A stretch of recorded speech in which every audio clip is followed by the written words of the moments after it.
For our next pattern, we're going to be doing a side cross. Now the man's footwork, he steps back, 1, 2, and he's going to lead the lady to the side, so he steps on the spot, 3, 4, and now he steps side, 1, 2, 3, 4. I'll do it facing this way. I'm stepping 1, 2, 3, 4, and 1, 2, 3, 4. So for the lady's footwork, she's going to be coming to the man's side.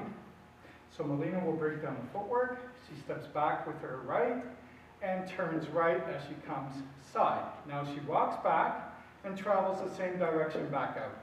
So she's stepping and 1, 2, 3, 4, and 1, 2, 3, 4. Now the idea is I have to lead this. Actually, we're going to face this way more on a diagonal so you can see. So we step 1, 2, 3, 4. And I'm bringing Melina here. She rocks back. I rock to the side, 1, and I send her back out.